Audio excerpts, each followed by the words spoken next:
Cerita mistis pendaki Gunung Ciremai. Peringatan agar terhindar dari maut. Dilansir dari katadata.co.id, cerita mistis pendaki gunung banyak tersaji dari berbagai gunung di Indonesia. Salah satunya Gunung Ciremai. Cerita-cerita tersebut dapat menjadi pelajaran masyarakat setempat maupun masyarakat pada umumnya. Indonesia merupakan negara yang memiliki bentang alam berupa gunung sangat banyak. Bahkan Pulau Jawa disebut Ring of Fire karena banyaknya gunung berapi dan banyak pula gunung non-aktif. Setiap kisah itu dapat dipelajari dan dicari tahu faktor penyebabnya. Kemudian, masyarakat pun dapat memahami pantangan-pantangan apa saja yang wajib dihindari. Berkaitan dengan hal tersebut, menarik untuk menilik cerita mistis pendaki Gunung Ciremai. Cerita mistis pendaki gunung kali ini terjadi di Gunung Ciremai. Gunung ini terletak di Kabupaten Kuningan dan Majalengka dengan ketinggian sekitar 3078 mdpl. Gunung ini menjadi salah satu gunung favorit pendaki, termasuk seseorang bernama Lukas Priyanto.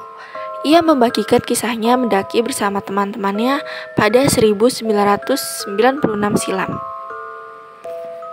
Keempat teman Lukas bernama Maulana Zaki, Hildan Rahmadi, Muhammad Raya, dan Ahmad Fajar.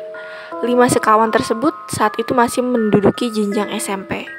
Fajar mengajak keempat temannya untuk mengisi liburan Idul Fitri. Kelima orang itu tidak memiliki pengalaman mendaki gunung, sehingga hanya ingin ke puncak lalu pulang. Kemudian, pada malam mereka berkumpul, mereka berbincang tentang izin orang tua. Raya dan Hildan telah meminta izin tetapi tidak mengatakan pergi ke puncak Gunung Ciremai. Sementara itu, Zaki meminta izin memuncak tetapi tidak diperbolehkan. Kemudian, ia tetap bersikukuh mendaki gunung bersama teman-temannya. Fajar juga ternyata tidak diizinkan pergi ke puncak oleh orang tuanya. Kemudian, Lukas tidak meminta izin sama sekali karena hanya naik gunung yang jaraknya dekat. Keesokan harinya, usai sholat subuh, kelima orang ini berangkat ke puncak tanpa izin orang tua. Perbekalan mereka juga seadanya, seperti masing-masing membawa tas sekolah berisi tenda, snack, senter, roti, kopi, termos air panas, rokok, serta air mineral. Mereka mendaki mulai jalur Linggarjati dan tidak melewati pos penjagaan. Kemudian mereka memasuki hutan rimba, banyak pohon pinus menjulang tinggi. Beberapa saat kemudian, mereka melihat gubuk dan memutuskan beristirahat sejenak. Ketika Lukas membakar rokok, ia melihat lelaki tua berpakaian seperti petani dan mengenakan camping. Pria tua itu seakan menyiratkan perasaan marah dan mengatakan, "Jangan macam-macam di gunung ini." Lukas pun mengangguk takut dan terdiam. Anehnya, keempat temannya justru biasa saja seperti tidak terjadi apa-apa saat itu. Kemudian, lelaki itu menghilang begitu saja. Mereka kemudian melanjutkan perjalanan dan menemui jalur curam. Bebatuan banyak dan tanah yang licin membuat mereka kesulitan. Perjalanan melelahkan itu pun membuat Lukas meminta istirahat sejenak. Namun, Fajar mengatakan puncak Ciremai sudah cukup dekat dari tempat peristirahatan mereka. Perjalanan pun dilanjutkan dan hari semakin gelap. Kabut turun menyelimuti hutan. Jarak pandang mereka pun sebatas 5 meter saja dan Lukas merasa ada sesuatu di balik pohon yang besar. Tiba-tiba ada sosok di balik kabut yang berjalan sebelumnya. Lelaki tua itu menghampiri Lukas dan mengatakan hal yang sama seperti sebelumnya. Lukas pun tertunduk dan meminta maaf. Lelaki tua itu pun kembali menghilang di telan kabut pekat. Lukas kaget dan bingung kenapa lelaki itu hanya marah kepadanya. Sementara Fajar dan lainnya merasa heran, karena bagi mereka, pria itu bersikap ramah dan memintanya berhati-hati. Beberapa saat kemudian, mereka pun melanjutkan perjalanan dan mencapai puncak Ciremai.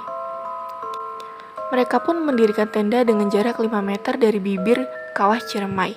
Setelah itu, Lukas memutuskan merebahkan badan dan tiba-tiba Raya meminta dirinya menemani buang air kecil.